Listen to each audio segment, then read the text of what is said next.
வணக்கம். புது புது அர்த்தங்கள் நிகழ்ச்சிக்கு வரவேற்கிறோம்.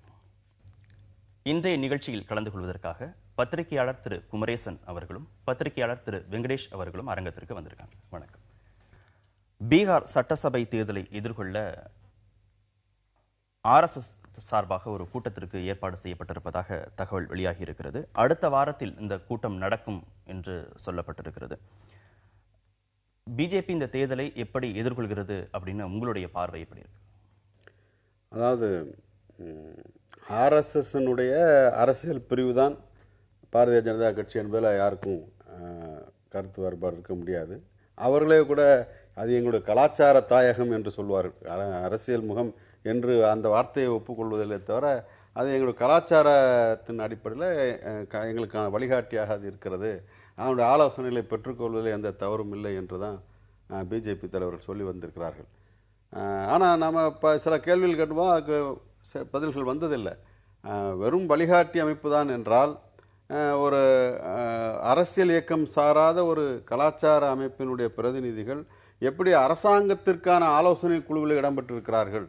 அரசாங்கத்திற்கான ஆலோசனை குழு என்று அதிகாரப்பூர்வமான அமைப்புகள் வைத்திருக்கிறார்கள். அதில் ஆலோசனை குழுக்களாக அந்த கட்சிக்காரர்கள் இருப்பதில் நமக்கு ஒன்றும் வேறுபாடு இல்லை. அல்லது கூட்டணி கட்சிகள் இருந்தால் கூட நமக்கு கருத்து வேறுபாடு இல்லை. ஆர்எஸ்எஸ்காரர்கள் வந்து அதில் எப்படி இருக்கிறார்கள் என்பது நமக்கு புரியலை. ஆக இந்த பின்னணியோடு சேர்த்து இதை பார்க்க வேண்டியிருக்கிறது. இப்போ பொதுவாகவே கடந்த முறை போல, அதாவது ஏற்கனவே வாஜ்பாய் அவர்கள் தலைமையில் பிஜேபி ஆட்சி ஒரு 6 ஆண்டுகள் இருந்தது போலங்க, அது போன்ற தவறுகள் மீண்டும் ஏற்பட்டு விடக்கூடாது. கிடைத்திருக்கிற இந்த வாய்ப்பை, மத்திய ஆட்சி அதிகாரம் என்கிற இந்த வாய்ப்பை பயன்படுத்தி கொண்டு ஆர்எஸ்எஸ்க்கான பல்வேறு இலக்குகள் இருக்கின்ற நோக்கங்கள் அது பிறகு பேசலாம். அந்த இலக்குகளை நோக்கி நகர்த்துவதில் இன்னும் மிக கூர்மையாக பழைய தவறுகள் பலவீனங்கள் ஏற்பட்டு விடாமல் கொண்டு செல்ல வேண்டும் என்ற திட்டத்தோடு இன்னைக்கு பல முயற்சி எடுத்திருக்காங்க. அதில் ஒன்று தான் மாநிலமாக சென்று, தமிழகம் உட்பட மாநிலமாக சென்று அங்கே இருக்கின்ற சாதிய அமைப்புகள், மதவாத உணர்வுகளை கிளப்பக்கூடிய அமைப்புகள், இவர்களோடு ஒரு உரையாடல் நடத்துவது, அவர்களை கொண்டு பல்வேறு செயல்களை இயக்கி விடுவது என்பதெல்லாம் நடந்து கொண்டிருக்கிறது. அவற்றையெல்லாம் அலசி ஆராய்வதற்கு எந்த அளவுக்கு வெற்றி பெற்றிருக்கிறோம், எந்த அளவுக்கு இன்னும் நம்முடைய வியூகத்தை விரிவுபடுத்த வேண்டியிருக்கு என்பதெல்லாம் அலசுவதற்காகத்தான் இந்த பீகாரில் RSS கூட்டம் நடைபெற இருப்பதாக நான் கருதுகிறேன். சரி, நம்ம தொடர்ந்து பேசலாம். மத்தியில் ஆட்சி பொறுப்பேற்று ஓராண்டுக்கு பிறகு பீகார் சட்டமன்ற தேர்தலை பாரதிய ஜனதா எதிர்கொள்கிறது. நீங்க இதை எப்படி பார்க்க? இல்லை, இது உண்மையிலேயே வந்து அவங்களுக்கு ஒரு ப்ரெஸ்டீஜ் இஷ்யூன்னு சொல்கிறோம் இல்லையா, அந்த மாதிரியான ஒரு இடத்துல நிற்கிறாங்க. ஏன்னா ஏற்கனவே டெல்லியில் தோல்வி கிடைச்ச பிற்பாடு அடுத்த பெரிய மாநிலமாக இருக்கக்கூடிய பீகாரில் அவங்க எதிர்கொள்ளக்கூடிய இந்த தேர்தலில் எப்படியாவது வெற்றி பெற்றே தீர வேண்டும். ஏன்னா இல்லைன்னா இது ஏற்கனவே மோடி பெற்ற வெற்றிக்கு பின்னாடி ஏற்பட்ட ஒரு சரிவு அப்படிங்கிறது மீண்டும் மீண்டும் நிரூபணமாகி விடுமோ என்ற ஒரு, அல்லது அவருடைய அரசின் மேலே வைக்கப்படக்கூடிய ஒரு விமர்சனமாக இந்த தோல்வி அமைந்து விடக்கூடுமோன்ற ஒரு பயம் ஒன்று இருக்குது. அதனால் என்ன நினைக்கிறாங்கன்னா, இப்போ நீங்கள் இந்த பொதுவாக வந்து டெல்லி தேர்தலையோ இல்லை மற்ற மாநில தேர்தல்களையோ RSS இயக்கம் வந்து எப்படின்னா இவங்களுக்கு கலாச்சார தாயகம்னு சொன்ன மாதிரி அவங்களுடைய ஆதரவு நெஞ்சு, அவருடைய தொண்டர்களுடைய பலம், இதெல்லாம் வந்து அவங்களுக்கு பயன்பட்டிருக்கு, பிஜேபியினுடைய கட்சி வெற்றிக்கு பயன்பட்டிருக்கு. இப்போ இந்த இடத்துல அதனால தான் இப்போ நீங்கள் இது வந்து ஒரு ஃபால் பேக்னு சொல்கிறோம். அதாவது இப்போ நீங்கள் என்ன நடந்திருக்குன்னா, மற்ற தேர்தல்கள் எல்லாம் பார்த்தீங்கன்னா அவங்க, அதாவது பாராளுமன்ற தேர்தலை மட்டும்தான் அவங்க வந்து எனக்கு தெரிஞ்ச RSSனுடைய ஆதரவு அவங்களுக்கு கிடைச்சது, பிஜேபிக்கு கிடைச்சது. அப்புறம் நடந்த தேர்தல்களில் அவங்களுக்கு RSSனுடைய ஆதரவு பெரிய அளவில் கிடைச்ச மாதிரி எனக்கு தெரியல. இப்போ திருப்பியும் RSSனுடைய ஆதரவு அவங்க கோருவதற்கான காரணம் வந்து இது ஒரு சமாதானம். இப்போ அது என்னன்னா, எனக்கு வந்து இந்த இடத்துல நான் திருப்பியும் வந்து பாஜக ஜெயிக்கணும்னு ஒரு கட்டாயம் இருக்கு, எனக்கு உங்களுடைய தொண்டர்களுடைய ஆதரவு தேவை அப்படிங்கிறத அதை வந்து நேரடியாக மோகன் பாகவத் இவங்க எல்லாரையுமே அங்க வந்து சந்திக்கக்கூடிய ஒரு அமைப்புல பிரதமரும் போய் இருக்க போறார். அப்படின்னா என்ன அர்த்தம்னா, அந்த இடத்துல நிச்சயமா எனக்கு இந்த பீகார் தேர்தலை நான் வெற்றி பெற்றே தீர வேண்டும், அதற்கு உங்களுடைய தொண்டர்களுடைய ஆதரவு, உங்களுடைய அணியினுடைய பங்களிப்பு. ஏன்னா நீங்க பாராளுமன்ற தேர்தலை பார்த்தீங்கன்னா மாநிலமாக எல்லா இடத்துலையும் RSSனுடைய சேவகர்கள் வந்து போய் வேலை செஞ்சாங்க, அவங்க மக்கள் மனமாற்றத்துக்கு கொண்டு வந்து சேர்த்தாங்க, அதெல்லாம் நடந்தது. அந்த விதமான ஒரு பணியை செய்வது, களப்பணியை ஆற்றுவதற்கு களத்தில் இருக்கக்கூடியவர்களான RSSனுடைய அமைப்பினர் நிச்சயமா உதவுவாங்க அப்படிங்கிறதும் அதை பயன்படுத்திக்கணுங்கிறதுக்காகத்தான் இப்போ இந்த கூட்டம் நடக்குது. டெல்லி தேர்தலை பத்தி பேசினார். அந்த மோடியுடைய பிம்பத்தை நம்ம எப்படி பார்க்கலாம்? ஏன்னா டெல்லி தேர்தலில் தோல்வியடைஞ்சா நீங்க என்ன பண்ணுவீங்க அப்படின்னு அவர்கிட்ட வெங்கைய நாயுடு கேட்கும்போது வெங்கைய நாயுடு என்ன சொன்னார் அப்படின்னா, இதற்கும் இந்த தேர்தலுக்கும் மோடிக்கும் சம்பந்தம் இல்லை அப்படின்னு சொன்னார். இதை பீகார் தேர்தலை நம்ம பொருத்தி பார்க்கலாமா? வெற்றியடைந்தால் மோடி காரணம், இல்ல தோல்வியடைந்தால் இந்த தேர்தலுக்கும் மோடிக்கும் காரணம் இல்லைன்னு இங்கேயும் சொல்லுவாங்கன்னு நம்ம எதிர்பார்க்கலாம். எப்பவுமே அப்படித்தானே. அவர்களால் ஒரு மக்களால் வரவேற்கத்தக்க ஒரு விஷயத்தை செய்கிறவர் தங்களுடைய சாதனையாக சொல்லிக்கொள்வதும், விலைவாசி உயர்வு போன்ற அவரால் கட்டுப்படுத்த முடியாத விஷயங்கள் வருகிற போது அது உலக நிலவரம் என்று வேறு பக்கம் தள்ளிவிடுவதாக இந்த அணுகுமுறை எப்போவுமே கடைப்பிடிச்சிட்டு வந்திருக்கிறாங்க. அது மாதிரி இப்போ தில்லி தேர்தல் முடிவு வந்து பிஜேபியினுடைய அரசியலுக்கு அல்லது இந்த அவருடைய ஆட்சிக்கு அதுக்கான விமர்சனமாக எடுத்துக்கொள்ள முடியாது என்று வேறு வழி இல்லை, வேறு அப்படித்தான் அவங்க சொல்லி ஆக வேண்டும். ஆனால் உள்ளுக்குள்ளே அவருடைய எந்த அளவுக்கு அதை அலசினார்கள், அது குறித்து இன்னும் இந்த அணுகுமுறை போதாது, மற்ற மாநிலங்கள் இன்னும் வேறு விதமான அணுகுமுறை மேற்கொள்ள வேண்டும் என்றெல்லாம் முடிவு செய்தால் என்றெல்லாம் செய்திகள் வந்திருக்காங்க. எனவே வெளியிலே சொல்லுகிற போது அப்படி சொன்னார்களே தவிர டெல்லி தேர்தல் அவர் ஒன்றும் அப்படி அது ஒன்றும் சாதாரணமாலாம் விட்டுறலை என்பதுதான் உண்மை. மற்றபடி நண்பர் சொன்ன ஒரு விஷயம் சொன்னார் இல்லையா, ஆர்எஸ்எஸ்னுடைய ஆதரவு அவருக்கு வேண்டும் என்று. ஏதோ ஆர்எஸ்எஸ் வேறு பிஜேபி வேறு என்று எப்படி பார்க்குறீங்கன்னு தான் எனக்கு புரியலை. அவர்களுடைய அமைப்பு தான் அது. ஏன்னா அது வேறு சில விஷயங்களில் வேகம் பத்தாது என்று அந்த கலாச்சார தாயகம் கொஞ்சம் நெருக்கடி கொடுப்பதும், இல்லை சில விஷயம் நம்ம நிதானமாக தான் போகணும் என்று கலாச்சார தாயகத்திற்கு இவர்கள் அறிவுரை சொல்லுவது தான் நடக்குதே தவிர, ஏதோ அவர்களுடைய ஆதரவு இவருடைய இயக்கம் என்று தனித்தனியாக பிரித்து பார்க்கவே முடியாதுன்னு தான் நான் கருதுறேன். ஆர்எஸ்எஸ் சப்போர்ட்டை தாண்டி இந்த மோடியுடைய பிம்பம், மத்திய அரசுடைய திட்டங்கள், இதை முன்னிலைப்படுத்தி அப்படிங்கிறத அவங்க வந்து அங்கே தேர்தல் களத்தில் முன்வைக்க போகிறாங்க. பீகாருக்கு என்னெல்லாம் செய்ய போகிறோம் அப்படிங்கிற மாதிரியான சில உறுதிமொழிகளை அவங்க கொடுக்குறாங்க. நீங்கள் டெல்லி தேர்தலோட நான் அவர்கிட்ட கேட்ட அதே கேள்வியை நீங்கள் ஒப்பிட்டு சொல்லுங்கள். இல்லை டெல்லி தேர்தலோட இப்போ என்னென்னா, நீங்கள் இது வந்து இப்போ தவறு எங்கே நடந்ததுன்னா, முன்னாடி இப்போ நீங்கள் எந்த தேர்தல் நடைபெற்றாலும் எந்த விதமான வெற்றிகள் ஏற்பட்டாலும் அது வந்து மோடியினுடைய வெற்றியாக ஒவ்வொரு இடத்துலையும் நீங்கள் வந்து பாஜகவினால் முன்னிலைப்படுத்தப்பட்டது. பிரச்சனை என்னென்னா, இப்போ நீங்கள் ஒவ்வொரு இடத்துலையும் அவர் தான் வெற்றி பெற்றார் அப்படிங்க. இப்போ நீங்கள் ஒவ்வொரு மாநிலத்திலையும் பற்றி பேசும்போது இந்த சிக்கல் வந்துச்சு. இப்போ நீங்கள் பாஜகவினுடைய உள்ளூர் முகம் யார்? இப்போ நீங்கள் பீகாரில் பாஜகவுடைய அணி தலைவர் யார், அவருடைய முகம் என்ன, இது வரைக்கும் யாருக்கும் தெரியாது. அப்போ திருப்பி நம்ம ஒரு தேசிய, அப்போ நிதிஷ்குமார் யாரோட அங்கே நீங்கள் பேசுறாரு அப்படின்னா, யாரை எதிர்த்து பேசுறாருன்னா நீங்கள் மோடி எதிர்த்து தான் பேசுறாரு. அங்கே வந்து நீங்கள் என்ன நடந்திருக்கணும், உள்ளூரில் பாஜகவுக்கு ஒரு பெரிய தலைவர் இருந்திருக்கணும், அவரை எதிர்த்து தான் அவர் பேசணுமே தவிர ஒரு தேசிய தலைவர் எடுத்து பேச வேண்டிய கட்டாயம் இல்லை. ஆனால் என்ன நடந்துடுச்சுன்னா, இது ஒரு தேசிய தலைவரையும் ஒரு மாநிலத்தினுடைய ஒரு தலைவரையும் எடுத்து பேச வேண்டிய ஒரு எதிரான ஒரு காரியம் நடந்து போச்சு. அப்போ இவர் யாரோட, அது பாரதிய ஜனதாவோட தவறா நீங்க பாக்க? பாரதிய ஜனதா தவறு தான். பாரதிய ஜனதா வந்து உள்ளூர்ல ஒரு முக்கியப்பட்ட தலைவரை, ஒரு அரசியல் தலைவரை முன்னிலைப்படுத்தி பேசு, அவருக்கும் நிதிஷ்குமாருக்கும் அவருக்கும் லாலு பிரசாத் யாதவுக்குமான போட்டியாக தான் இருந்திருக்கணுமே தவிர அது தேசிய மோடிக்கும் நிதிஷ்குமாருக்குமான ஒரு போட்டியாக நடந்திருக்க கூடாது. ஆனா நடந்தது என்னாச்சுன்னா, ஏன்னா அவர் வந்து நிதிஷ்குமாருடைய முன்னாடி வந்து அவர் வந்து பிரதமர் வேட்பாளராகவே நான் இருப்பேன் அப்படின்னு 2 ஆண்டுகளுக்கு முன்னாடி நிதிஷ்குமார் போட்டியிட்டதன் காரணமாக இப்ப திருப்பி நான் நிதிஷ்குமாரோட அவரை வந்து மோத விட வேண்டிய ஒரு சந்தேகம், ஒரு நிலைமை ஏற்படுது. இது மாநில தேர்தல், பீகார் மாநில தேர்தலில் மோடி வந்து ஒரு பிரச்சாரகராக வந்து பேச வேண்டியமே அவசியம், அதுதான் அவருடைய நிலைமையா இருந்திருக்கணுமே தவிர ஒரு 2 கேம்பெயின் வந்து பேசிட்டு போலாம். இப்ப என்ன ஆகி போச்சுன்னா, அவரே அந்த கேம்பெயினை முன்னின்று பேச வேண்டிய அளவுக்கு ஒரு நிலைமை மாறி போச்சுங்கிறதா அந்த அரசியல் சூழ்நிலை. ஒரு வாதத்தின் அடிப்படையில் நீங்க சொல்றதை வச்சுக்கோம். இதுக்கு முன்னாடி நடந்த மாநில தேர்தல்கள்ல அங்க இருக்கக்கூடிய ஐக்கான தான் அங்க மாற்று கட்சிகளை சேர்ந்தவங்க விமர்சனம் பண்ணாங்களா? மோடியை வந்து விமர்சனம் பண்ணவே இல்லை. நான் அப்படி கேட்கல, நான் அப்படி சொல்ல, நான் என்ன சொல்ல வரேன், நீங்க வந்து ஒரு தேசிய தலைவர்னு நீங்க ஆயிட்டீங்க, நீங்க வந்து பிரைம் மினிஸ்டர் ஆஃப் இந்தியா, நீங்க வந்து பாஜகவுடைய தேசிய தலைவராக இருக்கீங்க. அப்படி இருக்கக்கூடியவர் உங்களுக்கு ஏன் நீங்க ஒரு உள்ளூர்ல இருக்கக்கூடிய ஒரு தலைவரை நீங்க உருவாக்கல? அப்ப உள்ளூர்ல இருக்க தலைவரோட தானே நிதிஷ் பேசி இருக்கணும். உருவாக்கலன்னு சொல்றீங்களே, நான் என்ன கேக்குறேன்னா, உருவாக்கி இருக்கிற இடத்துலயும் அவங்க மோடியை தானே விமர்சனம் பண்ணல. இல்ல, மோடி அந்த இடத்துல ஒரு அடிஷனல் ஃபேக்டரா தான் சார் வருவாங்க. இப்ப நீங்க வசுந்தரா ராஜே சிந்தியா இருக்கட்டும், இல்ல சிவராஜ் சௌஹான் இருக்கட்டும், மற்ற மாநிலங்கள்ல நீங்க அந்த முதல்வர் வேட்பாளர்களாகவோ அவங்க எல்லாம் முன்னிலைப்படுத்தப்படும் பொழுது அங்க அடிஷனல் ஃபோர்ஸா தான் நீங்க வந்து டெல்லியில இருக்கக்கூடிய தலைவர்கள் வருவாங்களே தவிர, காங்கிரஸ்லயும் அப்படித்தானே. நீங்க காங்கிரஸ் எடுத்து பாத்தீங்கன்னா, இங்க இருக்கக்கூடிய உள்ளூர் இருக்கக்கூடிய மிகப்பெரிய தலைவரோட ஒரு டெல்லியில இருக்கக்கூடிய ஒரு தலைவரும் வந்து ஆதரவா நின்று பேசுவாரு, பிரச்சாரத்துக்கு கூட வருவாரு. இப்ப அவருடைய பலமும் கூட சேர்ந்து வரும், அவங்களுடைய ஒரு தேசிய அளவிலான ஒரு பார்வையும் கிடைக்கும்னு செய்வாங்க. ஆனா பீகார்ல நடந்தது என்னன்னா, அந்த மாதிரியான ஒரு உள்ளூர் தலைவர் அவங்க உருவாக்காம போனதனுடைய பிரச்சனை என்னன்னா, இவரே இப்ப இந்த இடத்துல வந்து பேச வேண்டிய ஒரு கட்டாயம் இருக்கு. அது அந்த பர்சனல் ஒரு பிரஸ்டீஜ் இஷ்யூவாகவும் அது மாறி போச்சு. இது வந்து இப்ப இவர் 1,50,000 கோடி கிட்ட நீங்க வந்து பீகாருக்கு வந்து நான் நிதி தரேன் அப்படின்லாம் வந்து பேச, அதெல்லாம் எதுக்கு அப்படி பேச வேண்டிய அவசியம் இருக்குன்னு எனக்கு தெரியல. இப்போ நீங்க அதாவது நீங்க ஸ்பெஷல் பேக்கேஜ் கொடுக்கலாம், நான் இப்போ எல்லா மாநிலங்களும் ஸ்பெஷல் பேக்கேஜ் கொடுக்குறீங்க, அது கொடுங்க, அது வந்து பிரச்சாரத்துக்கு ரீதியாக ஒத்துக்கு தயார். அந்த ஸ்பெஷல் பேக்கேஜோட இவர் என்ன கேட்கிறாரு, நீங்க ஸ்பெஷல் ஸ்டேட்டஸ் கொடுன்னு தான் நிதிஷ்குமார் கேட்கிறாரு. நீங்க பீகாருக்கு நீங்க ஸ்பெஷல் ஸ்டேட்டஸ் கொடுக்கல அப்படின்னா இவருடைய விமர்சனமா இருக்கு. இப்போ நீங்க பாத்தீங்கன்னா, நீங்க என்ன ஏலம் விடுறீங்களான்னே வந்து போன இதுல கேட்டார். இதெல்லாம் என்ன சிக்கல் சிக்கல்னா நீங்க இல்ல, உள்ளூர் அதுக்கு மத்திய அரசு சார்பில் விளக்கம் கொடுத்தாச்சு. ஏற்கனவே அறிவிக்கப்பட்ட திட்டங்கள் எதுவுமே இப்ப அறிவிக்கப்பட்ட இந்த நிதியில செய்யப்படாது, புதிய திட்டங்கள் தான் செயல்படுத்தப்படும். இல்ல அது கரெக்ட். அதான் என்னன்னா இப்ப உள்ளூர்ல இருக்கக்கூடிய அரசியல் சூழ்நிலைகளை மீறி இது வந்து ஒரு தேசிய ரீதியாக மோடிக்கு வைக்கப்படக்கூடிய விமர்சனமாக பாஜகவே கருதுகிறது.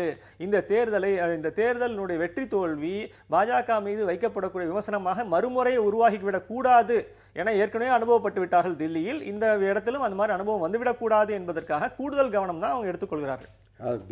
பீகார் என்பது உத்தரப்பிரதேசத்தை போலவே அவர்களை பொறுத்தவரைக்கும் ஒரு முக்கியமான மையமும் கூட. ஏன்னா அங்கே அவருடைய அரசியல் நிலை என்ன என்பது நாடு முழுவதுக்குமான ஒரு செய்தியாகவும் ஆகுங்கிறதுனால கூடுதல் கவனம் செலுத்துவாங்க. ஆனால் நான் ஒரு விஷயம் கேட்க விரும்புகிறேன். என்னென்னா, பீகார் மாநில அரசு அது எந்த கட்சி ஆளுங்கிறதுக்கெல்லாம் அப்புறம் விட்டுருவாங்க. அந்த மாநில அரசு அந்த மாநிலத்தின் தேவைகள் விட்டு பல கோரிக்கைகளை மத்திய அரசுக்கு வச்சிருக்கு இந்த ஓராண்டில். ஏன்னா அதுக்கு தனி அந்தஸ்து கொடுங்கள் கேட்கறது உட்பட, ஸ்பெஷல் ஸ்டேட்டஸ் கேட்பது உட்பட. ஆனால் இது குறித்தெல்லாம் எந்த அறிவிப்பும் இல்லை. அப்போ கோரிக்கை வைக்கப்பட்ட போதெல்லாம் அது குறித்து எந்த கருத்தும் வெறும் அரசியல் செய்து கொண்டிருந்தவர்கள் கரெக்டாக தேர்தல் நெருங்கிற நேரத்தில் ஏன் பிரதமர் இங்கே வந்து அறிவிக்கிறார் என்கிற அதையும் சேர்த்து நான் பார்க்கணும். அப்போ அப்பட்டமான உள்நோக்கால தெரிகிறது. பல்வேறு ஏற்கனவே அறிவிக்கப்பட்ட திட்டங்களை உள்ளடங்காதா என்பதெல்லாம் தாண்டி அப்பட்டமான அரசியல் ஆதாயத்துக்காக மட்டுமே பிரதமர் வந்து ஒரு பிரதமருங்கிற நிலையை தாண்டி வரும் ஒரு மாநில அரசியல்வாதியாக அங்கே வந்து இதை அறிவிக்கிறாருன்னு நம்ம பார்க்க முடிகிறது. ஆனால் இது இன்னொன்றையும் இது வெளிப்படுத்துகிறது. தன்னை மாறுபட்ட கட்சி என்று சொல்லி வந்திருக்கிற பாரதிய ஜனதா கட்சியால் மற்ற பல கட்சிகளைப் போல தனி மனித ஆளுமை அல்லது தனி மனித செல்வாக்கின் அடிப்படையில் தான் அரசியல் செலுத்த முடியும், அதைத்தான் செலுத்த விரும்புகிறது என்பதிலிருந்து விடுபட முடியவில்லை.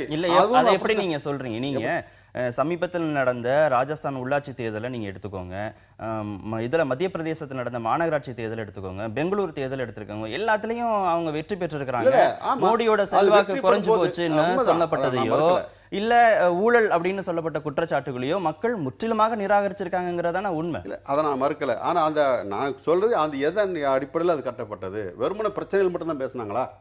வெறுமனே அந்த மக்களுடைய அந்த தேவைகளை பற்றி மட்டும்தான் பேசி அங்கே அரசியல் நடத்தினார்களா, பிரச்சாரம் செய்தார்களா? அந்த மோடி என்கிற பிம்பம் மாநிலத்துக்குள்ள பிரச்சனை, வியாபம் ஊழல்ங்கிறது மாநிலத்துக்குள்ள இருக்கக்கூடிய பிரச்சனையே எதிரொலிக்கல அப்படிங்கும் போது இப்படி கட்டமைக்கப்படக்கூடிய இந்த பிம்பங்கள் வந்து பின்னாடி மற்ற இன்னொரு மாநில தேர்தல் எதிரொலிக்கும். எப்படி வியாபம் ஊழலுக்கும் பிஜேபிக்கும் சம்பந்தமே இல்லை என்று மக்கள் அளித்த தீர்ப்பா, அல்லது அந்த மக்கள் மத்தியில் இருக்கிற வேறு பல விஷயங்களை பிஜேபி மிக சாதுரியமாக கையாண்டது என்பதற்கான தீர்ப்பா? என்ன, நான் ஏற்கனவே சொன்னேன், எப்படி அவர் சாதி உணர்வுகளை பயன்படுத்த முடிகிறது, எப்படி அந்தந்த வட்டாரத்தில் கூட செல்வாக்குள்ள ஆட்கள் அவர்களை பிடித்து போட்டுக் கொள்கிறார்கள். அந்த செல்வாக்கு என்பது எப்படி வருகிறது, மீண்டும் சாதி அடிப்படையில் தான் வருகிறது. அப்புறம் அடிப்படையிலேயே மத உணர்வுகளை கிளறி விடுவது என்பதெல்லாம் இருக்குல்ல. அதெல்லாம் விட்டுட்டு வியாபத்துக்கு கொடுக்கப்பட்ட அங்கீகாரம் மட்டும் எடுத்துக்கொள்ள முடியாது. சொல்ல போனா வியாபம் என்கின்ற அந்த விபரீதமான ஊழலை மறக்கடிக்கிற அளவிற்கு இவன் இந்த சாதி மத செல்வாக்கு ரொம்ப விரிவா பேசுவோம். உங்களுடைய நிறைவு கருத்து. இல்ல இதுல என்னன்னா, இப்ப நீங்க இது வந்து ஆர்எஸ்எஸோட இப்ப இதுல இன்னொரு பகுதி ஒண்ணு சொல்லியிருக்காங்க, அதுதான் முக்கியமான. இதான் இந்த சுதேசி ஜாகரன் மஞ்ச் பத்தி பேசியிருக்காங்க. இந்த சுதேசி ஜாகரன் மஞ்சுங்கிறது ஆர்எஸ்எஸ் அமைப்புகள்ல இருக்கக்கூடிய ஒரு துணை அமைப்பு. அந்த அமைப்பு வந்து அவங்களுடைய திங்க் டேங்க். ஆக்சுவலா நீங்க பல விஷயங்களுக்கு, இதுக்கு மட்டும் இல்ல பல செய்திகள்ல மிக எதிரான கருத்துக்களை அவங்க தெரிவிச்சிருக்காங்க. அதாவது அந்த திங்க் டேங்க்ங்கிறவங்க இப்ப உதாரணமா எனக்கு தெரிஞ்ச அந்நிய முதலீடுகளை வேண்டான்னு சொன்ன அமைப்பு வந்து அந்த அமைப்பு. அவங்க ஒவ்வொரு தரமும் ஏதாவது ஒரு இஷ்யூ எடுத்துக்கும் போது அவங்க ஒரு பேப்பர் வந்து நிலம் கையகப்படுத்த சட்டத்தை கூட அவங்க வந்து எல்லாத்துக்கும் ஒவ்வொரு ஒரு பேப்பர் சப்மிட் பண்றாங்க. அந்த பேப்பர் பாத்தீங்கன்னா அவ்வளவு தூரம் ரொம்ப, இப்ப இதே மேடையில இங்கே நான் பேசியிருக்கேன் இதை பத்தி. அதுல வந்து இந்த அவங்க ஒவ்வொரு அமைப்புலையும் ஒவ்வொரு தரமும் ஒவ்வொரு பேப்பர் சப்மிட் பண்றாங்க. அந்த பேப்பர்ல வந்து அரசனுடைய ஒரு கருத்துகளுக்கு முற்றிலும் மாறான அல்லது கட்சியினுடைய கருத்துக்கு முற்றிலும் மாற்றான கருத்துக்களை அவர்கள் தெரிவிக்கிறார்கள். அந்த விதமான ஒரு மாதிரியான கருத்துக்களை தெரிவிக்கிறது வேறு, வியூகம் தேர்தலுக்கான வியூகத்தை உள்ள இருந்து எல்லாருமா இருந்து சேர்ந்து கூட்டம் நடத்துறது வேறு அப்படிங்கறதான. இல்ல வியூகம் வேற, நிச்சயமா வியூகம் வேற. ஏன்னா அவங்க தேர்தலில் ஜெயிக்கணுங்கிறதுக்காக போராடுறாங்க, நிச்சயமா அதுக்கான வியூகம் வேற.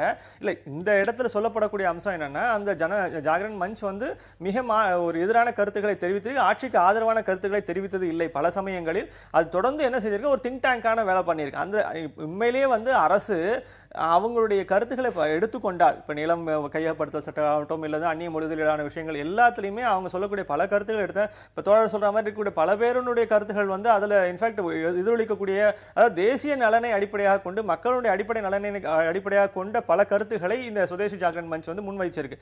ஆனா அரசு எவ்வளவு தூரம் இவங்களுடைய கருத்தை எடுத்துக்கொண்டது, ஆட்சி எவ்வளவு தூரம் இதுக்கு இந்த கருத்துக்களை எடுத்துக்கொண்டது என்பது இன்னொரு பெரிய கேள்வி. ஏன்னா எடுத்துக்கொண்டது ரொம்ப குறைவு. எடுத்துக்கொண்டது எனக்கு தெரிந்து ஒரே ஒரு கருத்து வந்து இந்த கிராமத்துகளுக்கான வங்கிகள் அந்த ஒரே ஒரு திட்டத்தை மட்டும்தான் அவங்க எடுத்துட்டாங்களே தவிர மற்றபடி மற்றபடி வேற எதையுமே வந்து இவங்களுடைய சுதேசி ஜாகரன் மஞ்சிலேருந்து அவங்க பிஜேபி அரசு எடுத்துக்கொண்டதில்லை. ஆனா மாற்று கருத்துக்களை தொடர்ந்து அந்த அமைப்பு தெரிவித்துக் கொண்டே வந்திருக்கிறது. சரி, வியாபம் அப்படிங்கிற அந்த தேர்வாணையத்துடைய பெயர் தற்போது மாற்றப்பட்டிருக்கிறது. ப்ரொஃபஷனல் எக்ஸாமினேஷன்ஸ் போர்டு அப்படின்னு பெயர் மாற்றம் செய்யப்பட்டிருக்கிறது. உங்களுடைய கருத்து? அதாவது முதல்ல அந்த வியாபம்ங்கிறதுக்கு தமிழ் அர்த்தம் என்னன்றது இப்போ புரிஞ்சிருக்கு. இத்தனை நாளாக வியாபம்னு சொல்லி அந்த வகையில் அவர் மொழி உதவி செய்திருக்கிறார்னு வச்சுக்கலாம். அதாவது வியாபத்தின் பெயரால் நடந்த அந்த ஊழல்களுக்கு வெள்ளை அடிக்க முடியாவிட்டாலும் அந்த முறைகேடுகளுக்கு, அந்த கொடூரமான குற்றங்களுக்கு வெள்ளை அடிக்க முடியாது. ஏன்னா அது மக்கள் மீது வந்துருச்சு, விசாரணைகள் தொடங்கி விட்டான.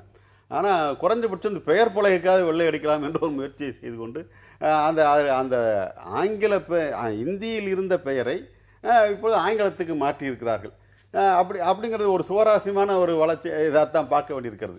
இது அமைச்சகமே எடுத்த முடிவா அல்லது அதிகாரிகள் அவர்கள்? ஏன்னா அந்த அதிகாரி மோகன் என்பவர் என்ன சொல்லிக்கிறாருன்னா, ஏற்கனவே பேர் கெட்டுப்போச்சு, இந்த வியாபம்ங்கிறது ரொம்ப கெட்ட பேர் வாங்கிடுச்சு, எனவே கொஞ்சம் இந்த மாதிரி முயற்சி செஞ்சோன்னு சொல்லிருக்காங்க. ஆக இந்த அதை இப்படி பெயரை மாற்றி விடாதே மீண்டும் அந்த பழைய பெயரை எடுத்து விட முடியுமா அப்படிங்கிற கேள்வி இருக்கிறது.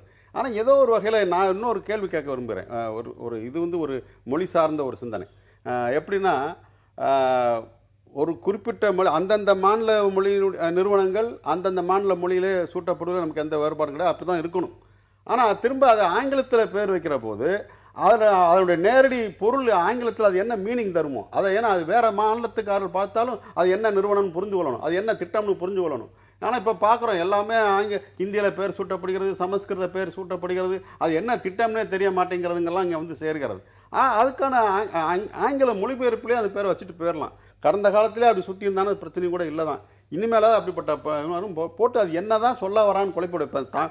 தாய்மொழி தமிழில் நம்ம இருக்கிற இந்த மண்ணில் தாய்மொழி தமிழ்லேயே அப்படி ஒரு நிறுவனத்துக்கு பெயர் வச்சுப்பட்டிருந்தாலும் அதற்கான ஆங்கில மொழியாக்கம் என்பது அப்படியே அதை டேங்கிலிஷாக மாற்றுவதாக இருக்கக்கூடாது.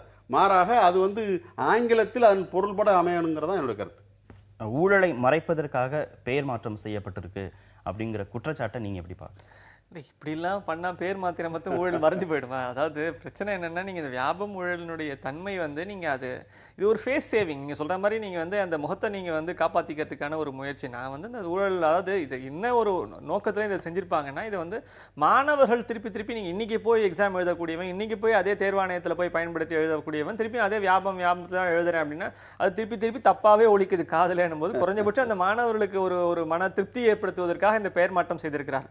இந்த மொழி ரீதியான சிந்தனை ஒன்று சார் சொன்னாங்க. அதில் எனக்கு என்னென்னா, இப்போ நீங்கள் பல இந்தி திட்டங்களுக்கோ அல்லது வந்து இந்தி பெயர் வைக்கக்கூடிய திட்டங்களுக்கு வந்து உதாரணமாக இந்த அஞ்சலக திட்டத்தில் வந்து ஒரு நல்ல அழகாக தமிழ் பண்ணியிருக்காங்க. அதுக்கு என்னென்னா செல்வமகள் சேமிப்பு திட்டம் அப்படின்னு அழகாக பண்ணியிருக்காங்க. அந்த மாதிரியான ஒரு எளிமையான எல்லோருக்கும் புரிந்து கொள்ளக்கூடிய ஒரு மொழி மாற்றம் நடந்ததுன்னா ரொம்ப வரவேற்கணும். அது ஆங்கிலத்தில் இருந்தாலும் சந்தோஷம் தான். பட் ஆனால் மொழி மாற்றம் தமிழில் எளிமையாகவும் அது ரொம்ப சொல்வதற்கு சுவையாகவும் இருக்கக்கூடிய பெயர் மாற்றம் நடந்தால் அது ரொம்ப அழகாக இருக்கும் அப்படிங்கிறத நான் கூடுதல் ஒரு எச்சரிக்கையாக சொல்ல விரும்புகிறேன். பேரை மாத்திட்டதுனால பிற விசாரணை அதுன்னு வரும்போது அது வேற இது வேறன்னு சொல்லாம இருந்தா சரிதான். இல்ல, நிர்வாகம் வேற இந்த நிர்வாகம் மாணவர்களுக்கு வந்து ஒரு பாசிட்டிவ் சேஞ்சஸ் இருக்கும் எக்ஸாம் எழுத போகும்போது. உளவியல் ரீதியான தாக்கங்கள் என்பது நிச்சயமா தான் இருக்கும். ஏதோ ஒரு வகையில ரத்தக்கரை படிந்த ஒரு நிறுவனம் அந்த அடையாளம் என்பது வியாபாரங்கிற அந்த பெயருக்கு வந்துட்டதுனால அதில் நம்ம சம்பந்தப்படுறோம்ங்கிற உறுத்தல் அதில் இதுல நேர்மையான அதிகாரிகள் எல்லாமே இருக்கிறாங்கல்ல, என்ன அவர்களுக்கெல்லாம் இருக்கக்கூடிய மனச்சங்கடம் அவற்றெல்லாம் போக்கப்பட வேண்டும். சௌகானும் இதே விளக்கத்தை தானே ஏற்கனவே சொன்னாரு. சௌகானும் இதே விளக்கத்தை தான் சொன்னார். ஒரு வெளிப்படையான ஒரு நேர்மையான தேர்வு முறை இருக்கணும் அப்படிங்கிறதுக்காக தான் நான் கொண்டு வந்தேன், இப்படிலாம் நடக்கும்னு எனக்கு தெரியாது அப்படிங்கறத அவருடைய நடக்கலங்கிறதான் விஷயம். அதாவது இப்ப அது அவர் நோக்கம் என்ன என்பதால் நடைமுறையில் அது எதற்கு பயன்படுத்தப்பட்டது, எப்படி இந்த அளவுக்கு அது ஊழல் மயமாக மாறியது, தேர்வு முடிவுகளை அந்த வினாக்களை அதுக்கான வழிமுறைகளை சில பேர் தெரிந்து கொள்வதற்கு அல்லது அந்த மதிப்பெண்களை பற்றி தெரிந்து கொள்வதற்கு அது கூட குறைய சில மாற்றங்களை செய்வதற்கு வழிவகுக்கிற அளவிற்கு போயிருக்கிறது. அந்த உண்மையில் கண்டுபிடிக்கப்பட்டதால் கொலைகள் வரைக்கும் அது போயிருக்கிறது என்கிற போது தனக்கு எதுவுமே தெரியாது, நான் நல்ல நோக்கத்தெல்லாம் கொண்டு வந்தேன் என்று சௌகான் அவர்கள் சொல்வதை யார் ஏற்றுக்கொள்ள முடியும்? அரசியல்வாதிகள் இந்த விசாரணைகளை எதிர்கொள்வதில் ஏன் இவ்வளவு தயக்கம் காட்டுறாங்க?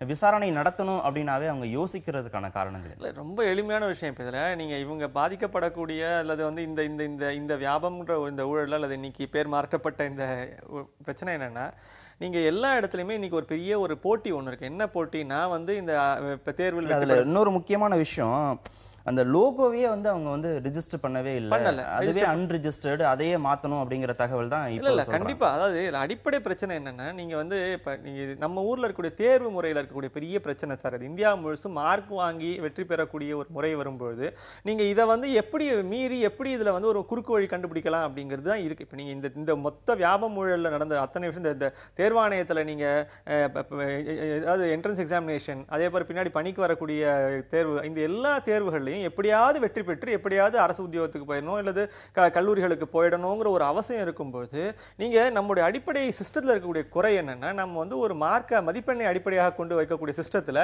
எப்படி இதை எப்படி அதை வந்து மீறுவது? மதிப்பெண்ணை வேண்டான்னு எப்படி நம்ம சொல்ல முடியும்? இல்ல மதிப்பெண் வேணான்னு நான் சொல்லல. இந்த போராட்டம் எவ்வளவு தூரமா போயிருக்கு, நீங்க வந்து படிச்சு நான் மதிப்பெண் பெற்று நான் கஷ்டப்பட்டு மதிப்பெண் பெறுவேன் அப்படிங்கிறது வந்து ஒரு சாரார். இப்ப தமிழகத்துல நடக்கக்கூடிய மிகப்பெரிய விஷயம் என்னன்னா, இந்த என்ன மதிப்பெண்ணுக்கான ஒரு போராட்டம் இருக்கு இல்லையா, அது ரொம்ப அற்புதமான போராட்டம். நீங்க மாணவர்களுடைய வந்து நான் குறையே சொல்ல மாட்டேன். ஏன்னா மாணவர்கள் அவ்வளவு தூரம் அந்த மதிப்பெண்ணை தான் ஒரு அடிப்படை மையமா வச்சு செய்யும்போது அதற்கு ஒரு மரியாதை கொடுத்து அதற்கு ஒரு கௌரவம் கொடுத்து இவர்கள் அந்த மதிப்பெண்ணை பெற வேண்டும் என்பதற்காக போராடுகிறார்கள். பள்ளிகள் உதவுகின்றன, ஆசிரியர்கள் உதவுகிறார்கள். ஒவ்வொரு இடத்துல இது வந்து ஒரு நியாயமான ஒரு போராட்டம். இந்த போராட்டத்தின் மூலமாக நடக்கக்கூடிய ஒரு கடைசியா இப்ப வெற்றி பெறும் மாணவர்கள் வந்து 1195 வாங்கும்போது நம்ம சந்தோஷம், 190 வாங்கும்போது சந்தோஷப்படுறோம். என்னன்னா அது உண்மையான உழைப்பினுடைய ஏதோ ஒரு வெளிப்பாடு. இங்க என்னன்னா இவ்வளவு தூரம் நான் உழைக்க மாட்டேன், இவ்வளவு தூரம் உட்கார்ந்து நான் கஷ்டப்பட மாட்டேன், ஆனா நான் வந்து சீட் வேணும், இதெல்லாம் நான் கஷ்டப்பட மாட்டேன், நான் போய் எனக்கு வேலைக்கு போயிடும். என்ன பண்ணணும்? உடனே வந்து அதுக்கு குறுக்கு வழி, விதவிதமான குறுக்கு வழிகள். நீ வந்து முன்னாடியும் பின்னாடியும் படிச்ச ஒருத்தனை உட்கார வச்சு எக்ஸாம் எழுதுறது, இல்லைன்னா பேப்பர்ல வந்து வெறும் பேப்பரை மடிச்சு கொடுத்துட்டு அங்க போய் எக்ஸாமினேஷன் திருத்தும் போது அந்த இடத்துல போய் நீ பேப்பர் ஃபாலோ பண்ணி மார்க் போட வைக்கல. மாநில தேர்வுகளை எப்படி லட்சக்கணக்கான பேர் எதிர்கொள்றாங்களோ அதே அளவுக்கு தான் மத்திய அரசு நடத்தக்கூடிய தேர்வுகளையும் எதிர்கொள்றாங்க. அப்ப மத்திய அரசு பணியாளர் தேர்வாணையம் ஒவ்வொரு ஆண்டும் தேர்வுகளை நேர்மையா நடத்தி முடிவுகளை வெளியிடுறாங்க. அதுல எந்த விதமான சிக்கலும் வராத போது மாநில அரசுகளுக்கு மட்டும் ஏன் இந்த சிக்கல்? ஒவ்வொரு முறையும் இவங்க மட்டும் சர்ச்சைகள் சிக்கிறதுக்கு என்ன காரணம்? இவங்க மாநில அரசினுடைய இந்த அமைப்புகள் வந்து சமரசம் செய்து கொண்டு இருக்கின்றன. அதுதான் பிரச்சனை. இப்ப மத்திய அரசு சமரசம் செய்து கொள்ளவில்லை, மத்திய அரசு தேர்வாணையம் சமரசம் செய்து கொள்வதில்லை. இப்ப இங்க இருக்கக்கூடிய ஒவ்வொரு மாநிலத்திலுமே இப்ப தேர்வாணையம் இருக்கு. அந்த மாநிலத்தில் தேர்வாணையம் எந்த விதமான சமரசங்களுக்குள்ளும் சேரவில்லை. இந்த மாநிலத்துல சமரசத்துக்கு உட்பட்டு விட்டார்கள். பிரச்சனை அதுதான். இப்ப நீங்க வந்து இந்த பணம் வந்து எல்லா இடத்துலயும் பாஞ்சிருக்கு, எல்லா இடத்துலயும் செய்யும்போது அவர்கள் வந்து நீங்க கேள்வித்தாளை கொடுப்பதிலிருந்து ஆரம்பிச்சு மாணவர்களை முன்னும் பின்னும் உட்கார வச்சு எழுதுறதுலேருந்து ஆரம்பிச்சு விதவிதமான முறைகளில் வந்து இந்த தவறுகளை செய்வதற்கான ஒரு வாய்ப்பை வந்து அங்கே உருவாக்கி, அதாவது ஒரு சிஸ்டமைஸ்ட் ஆயிடுச்சு. இது எப்படி பார்க்கலாம்னா, இப்போ சிபிஐ அது வந்து மத்திய அரசு அதில் அரசியல் நோக்கத்தை அதை பயன்படுத்துகிறாங்கன்ற குற்றச்சாட்டு இருக்குது, அதில் உண்மையும் இருக்குது. என்றாலும் கூட ஒப்பீட்டு அளவில் மாநில காவல்துறையோடு அது நம்பகமானதாக சில முக்கியமான விசாரணை அதனிடம் ஒப்படைக்க வேண்டும் என்று எதிர்க்கட்சிகளே கோரக்கூடிய நிலைமையெல்லாம் கூட இருக்கிறத நான் பார்க்குறோம். ஆனால் மாநில காவல்துறை என்பது எந்த அளவிற்கு முழுக்க மாநில ஆளுங்கட்சியினுடைய ஒரு ஏவல் கருவியாக மட்டுமே பயன்படுத்தப்பட்டிருக்குன்னு பார்க்கத்தானே சார். அதே விஷயம் இது போன்ற தேர்வாணையங்களும் பிரதிபலிக்கிறதா தான் நான் பார்க்குறேன். சரி, அதிமுக திமுகவுக்கு மாற்று கிடையாது என்று நேற்று ஒரு கருத்து கணிப்பு வெளியிடப்பட்டிருக்கிறது. 2006, 2011 இந்த 2 ஆண்டுகள்லையும் அந்த கருத்து கணிப்பு சரியாக இருந்தது அப்படின்னு இதை பார்க்கலாமா? இப்பவும் இது சரியா இருக்கும் அப்படின்னு நம்ம பார்க்கலாமா? இல்ல 1/3 சட்டமன்ற தொகுதிகளில் மட்டும்தான் இந்த ஆய்வு நடத்தப்பட்டிருக்கு, 3000 சொச்ச மக்கள்கிட்ட தான் அவங்க வந்து கருத்து கணிப்பு எடுத்திருக்கிறாங்க அப்படிங்கிற அடிப்படையில் இதனுடைய உண்மைத்தன்மையை விமர்சனத்திற்கு உள்ளாக்கலாம்? இல்லை, நான் என்ன சொன்னேன், இது வந்து முழுமையான ஒரு 234 தொகுதியிலும் நடத்தப்பட்ட ஒரு ஆய்வு கிடையாது. 80 தொகுதிகளில் நடத்தப்பட்ட ஆய்வு. நிச்சயமாக சாம்பிள் சைஸ் சின்னது தான். ஆனால் இந்த சாம்பிள் சைஸ் சின்னது, எடுத்துக்கொள்ளப்பட்ட தொகுதிகள் குறைவான, நீங்கள் சொன்ன 3/1 பகுதி தொகுதிகள், இது எல்லாமே சரி. ஆனால் இது வந்து ஒரு நிச்சயமான ஒரு திசை காட்டி. நான் அந்த வகையில் நான் இதை முழுமையாக ஏற்றுக்கொள்ள தயாராக தான் இருக்கேன். ஏன்னா என்னை பொறுத்த வரைக்கும் நீங்கள் எந்த ஒரு பெரிய ஏஜென்சினாலையும் நீங்கள் உட்காந்து அத்தனை 200 தொகுதிகளையும் உட்காந்து போய் நீங்கள் ஆய்வு பண்ணி இதில் மிகப்பெரிய அளவில் செய்ய முடியும்னா சாத்தியம் கிடையாது. எப்பவுமே சாம்பிள் சைஸை வச்சு தான் நம்ம சில முடிவுகள் எக்ஸ்ட்ராபோலேட் பண்ணுறதுன்னு பேர். எந்த ஒரு ஆய்வுடும் அந்த எக்ஸ்ட்ராபோலேட் பண்ணி சொல்லக்கூடிய விஷயங்களை வச்சு தான் நம்ம சொல்கிறோம். இன்னைக்கு இந்த பண்ணக்கூடிய இந்த ஆய்வினுடைய ஒரு பல்வேறு முடிவுகள் பல்வேறு விமர்சனங்களுக்கும் ஆளாகி இருக்கின்றன. ஆனால் இந்த முடிவுகளை நாம் வந்து 8 மாதங்களுக்கு முன்னு நம்ம உட்காந்து யோசிக்கிறோம். ஆக்சுவலாக இன்னும் தேர்தல் வந்து 8 மாதத்துக்கு தள்ளி தான் இருக்குது. அப்படின்னும் பட்சத்தில் நாம் இன்னைக்கு மக்களுடைய மனசு இப்படி இருக்குது அப்படிங்கிற ஒரு அளவில் தான் இதை புரிஞ்சுக்க முடியாது. இது வந்து ஒரு அப்படி பார்க்கும்பொழுது பல்வேறு ஒரு மக்கள் மத்தியில் இருக்கக்கூடிய குழப்பத்தை நேரடியாக வெளிப்படுத்துவதாகவே இந்த முடிவுகள் இருக்கின்றன. அந்த வகையில் இது நேர்மையான ஒரு ஆய்வாக தான் நான் பார்க்குறேன். ஆய்வு முடிவுகள் சரிதான், இது ஒரு திசை காட்டி தான் அப்படின்னு சொல்கிறத நீங்கள் எப்படி பார்க்குறீங்க? அதாவது பொதுவாக இப்படி கருத்து கணிப்புகள் அதுவும் தேர்தல் நேரத்தில் இப்படி வருகிற போது எனக்கு ஒரு திரைப்படத்தில் விவேக்கோட நகைச்சுவை காட்சி ஒன்று இருக்கும்ல, கையில் 11 விரல் இருக்குங்கிறத நிரூபிப்பார் அவர். ஆனால் அதுதான் எனக்கு நினைவுக்கு வரும். ஏன்னா பல நேரங்களில் உண்மையான முடிவுகள் வருகிற போது நிறைய மாற்றங்கள்லாம் இருக்கும். இவர்கள் இந்த அமைப்பை பொறுத்த வரைக்கும், மக்கள் ஆய்வகம் அமைப்பை பொறுத்த வரைக்கும் கடந்த காலங்களில் கொடுத்த பல ஆய்வுகள் பொதுவாக பெருமளவுக்கு உண்மையோடு நெருக்கமாகவே இருந்து வந்திருக்குங்கிற அந்த உண்மையை நம்ம மறுத்துவிட முடியாதுங்கிறதையும் சேர்த்து தான் பார்க்க விரும்புகிறேன். ஆனால் உங்களுடைய இந்த கருத்தையும் எப்போதும் அரசியல் கட்சிகளுக்கு மட்டுமே விளக்கம் கொடுத்து கொண்டிருந்த ராமதாஸ் வந்து இந்த கருத்து கணிப்புக்கும் கொடுக்கக்கூடிய விளக்கம் இது எல்லாத்தையும் சேர்த்து பார்க்கும்போது இதுல உண்மை இருக்குமோ அப்படின்னு யோசிக்கலாமா? அதான் நான் என்ன சொல்கிறேன் என்றால், மக்களிடையே இறங்கி கருத்து பிரச்சாரம் செய்து ஒரு மாற்று சிந்தனைகளை உருவாக்க வேண்டிய அந்த பொறுப்பில் இருக்கின்ற, அந்த பொறுப்பை உணர்கின்ற அரசியல் இயக்கங்களுக்கு நிச்சயமாக இதில் ஒரு உணர்த்தல் இருக்கிறார் தான் பார்க்குறேன். என்ன செய்ய வேண்டும், எப்படி வியூகம் அமைக்க வேண்டும், இன்னும் எவ்வாறு தீவிரமாக களத்தில் இறங்க வேண்டும், இன்னும் எந்த அளவுக்கு மக்கள் பிரச்சனையை கையில் எடுத்துக்கொள்ள வேண்டும் என்பதற்கான ஒரு வழிகாட்டல் இருப்பதாக தான் நான் பார்க்குறேன். அப்படி எடுத்துக்கொண்டால் தான் ஆரோக்கியமானதாக இருக்க முடியும். ஆனால் அடிப்படையில் நான் என்னோட கேள்வி என்னவென்றால், இது யார் முதலமைச்சர் ஆவார் என்று நீங்கள் கருதுகிறீர்கள் என்று தான் அந்த கேள்வி கேட்கப்பட்டிருக்கிறது. யார் ஆக வேண்டும், அப்படி அது யார் ஆவார் என்பதற்கும் யார் ஆக வேண்டும் என்பதற்குமான நிறைய வேறுபாடு இருக்குது. அப்ப அதுல ஒரு யார் ஆக வேண்டும் அது வந்து பிரதான கருத்து. அது நிறைய உள் ஆய்வுகள் அதான் அந்த பிரதான கருத்தை வச்சுதானே எல்லாமே அது சார்ந்தானே வருகிறது. அதை ஒட்டி அரசினுடைய முடிவுகள், அரசினுடைய நடவடிக்கைகள் அப்படித்தானே கொண்டு போறாங்க. ஆனா என்னுடைய கேள்வி, அப்படி யார் ஆக வேண்டும் என்பதில் ஒரு அரசியல் நோக்கம் வருகிறது. இப்படிப்பட்ட அமைப்புகள் ஆய்வுகளை நடத்துகிற போது தங்களோட அரசியல் நோக்கத்தை எல்லாம் வெளிப்படுத்த முடியாது என்பதை நான் ஒப்புக்கொள்கிறேன். என்றாலும் கூட நான் ஒரு அரசியல் இயக்கத்தையும் சார்ந்தவன், நான் வெறும் நடுநிலை பத்திரிகையாளர்லாம் கிடையாது. அப்போ எனக்கு அதற்கான கவலை எனக்கு ஏற்படுகிறது. இது என்ன மாதிரியான மனநிலையை இது உருவாக்குவதற்கு பயன்படும். உதாரணமாக பார்த்தீங்கன்னா, சிறிய கட்சிகள் என்ன செய்வாங்க, இந்த மாதிரி முடிவு வருகிற போது எந்த கட்சி வலுப்பெறும்னு தெரிகிறதோ அந்த பக்கம் போய் சேர்ந்துக்கலாம். அவங்க சீட்டு கொடுத்தாலும் சரி கொடுக்காட்டாலும் சரி, நாங்கள் உங்கள் கூட தான் இருக்கிறோன்னு காட்டிக்கிறதுக்காக பயன்படும், வேறு பேரங்களுக்கு பயன்படும் என்று அவர்கள் முடிவெடுப்பார்கள். ஒன்று. அடுத்து, மக்களிடையே கூட ஒரு பகுதியினர் மனதில் என்ன மனநிலை இருக்கிறது, யார் ஜெயிப்பார்களோ அவர்கள் பக்கம் வாக்களிச்சுட்டு போயிடலாங்கிற அந்த மனநிலை பாருங்க. அதை கெட்டிப்படுத்துவதற்கு இப்படிப்பட்ட ஆய்வுகள் பயன்படும். இப்படிப்பட்ட ஆய்வு முடிவுகள் அத முதல் பக்கத்திலே அவர் அதுக்கான விளக்கத்தை கொடுத்திருக்கிறாரு. ரொம்ப தெளிவான வார்த்தைகளே கொடுத்திருக்கிறாரு. சரளமான இயல்பான கருத்து உணர்வு பகிர்வுக்கு இசைவாக பெறப்பட்ட பதில் அப்படிங்கிறார். அதாவது யாரையும் உட்கார வச்சு யோசிக்க வச்சு பெறப்பட்ட பதில்கள் கிடையாது, ரொம்ப இயல்பாக பெறப்பட்ட பதில்கள். அது அந்த அடிப்படையில பெறப்பட்ட கருத்து. இன்னொன்னு ஓபன் எண்டட் क्वेश्चंस. இதுல வந்து நீங்க 10 பேர் கொடுத்து இந்த 10 பேர்ல டிக் பண்ணுங்கன்னு சொல்லல. இது எல்லாமே என்ன சொல்றாரு, இசைவாக, அதாவது ஓபன் எண்டட். அவருடைய ஆய்வு முறை எனக்கு தெரியும். நான் பல முறை அவருடைய அந்த செய்தியாளர் சந்திப்பு, அந்த வெளியிடுகிற நிகழ்ச்சிகள் நானே போயிருக்கிறேன். அவங்க எப்படிலாம் இந்த ஆய்வு முறை மேற்கொள்கிறார்கள், மாணவர்கள் கூட அதில் பங்கெடுக்கிறார்கள், எப்படி மக்களோடு உரையாடுகிறார் என்பதெல்லாம் கூட எனக்கு தெரியும். அதெல்லாம் அவங்க திரையிட்டும் காட்டுகிறார்கள். எனக்கு அதில் சென்று விட்டு நான் அதில் போய் அனுபவத்தை என்னோட பகிர்ந்து கொண்ட நபர்கள் எனக்கு உண்டு. அது வேறு விஷயம்.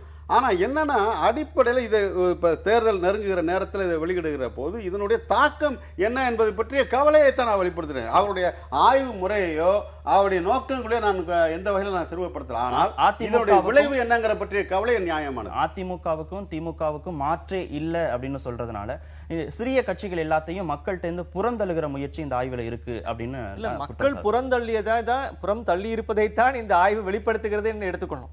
இதனால வந்து மக்கள் புறந்தள்ள மாட்டாங்க. மக்களுடைய இப்போ எந்த ஆய்வுமே வந்து நீங்க அடிப்படையில் நீங்க வந்து பீப்புள் தான், வாசகர்கள் தான் வந்து கடவுள்கள், அது மாதிரி நம்ம சொல்லக்கூடிய ஒரு பார்வையில தான் நம்ம இருக்கோம். கன்சியூமர் இஸ் காடுங்கிற மாதிரி நம்ம வாசகர்கள் தான் நம்ம பொறுத்த வரைக்கும். மக்களுடைய மனநிலையில இன்றைக்கு இவர்களுக்கெல்லாம் இடம் எவ்வளவு இருக்கு நீங்க அப்படிங்கிற ஒரு கேள்வி இருக்கு. இப்போ நீங்க வந்து அதிமுக திமுகங்கிற ஒரு 2 கட்சிகளுடைய பேர்ல தான் எல்லா விதமான ஒரு நம்பிக்கையும் இருக்கு, எல்லா விதமான ஒரு அவநம்பிக்கையும் இருக்கு. எல்லாமே, அதாவது பிடிக்குதோ பிடிக்கலையோ அவங்க 2 பேர் தான் இங்க தமிழ்நாட்டினுடைய மிகப்பெரிய சக்திகளாக இருக்கிறார்கள். மற்ற சக்திகளுக்கு அந்த இடத்துல வந்து அந்த அளவுக்கு ஒரு பெரிய அளவில் ஒரு அவங்க அந்த நீங்க சொல்ல மாதிரி 2%, 1% இந்த மாதிரியான ஒரு 3%க்கு மேல யாருமே வந்து ஒரு அந்த 3% கூட வேற வேற பாக்கெட்ல வந்து பிரிஞ்சு போயிருக்குமே தவிர எந்த வகையிலையும் அவங்க வந்து ஒரு மாற்று சக்தியாக தமிழகத்தில் உருவாகவில்லை. மாற்று சக்தி, மாற்று கூட்டணி, 5 பேர் கூட்டணி, இதெல்லாம் வந்து நேற்று இப்போ வைகோ ஒன்று கிரியேட் பண்றேங்கிறாரு, இதெல்லாம் இப்போ பாஜக ஒன்று கிரியேட் பண்றேன்னு சொல்லுது. எல்லாருமே வந்து வேற வேற கூட்டணிகள் கிரியேட் பண்றாங்க.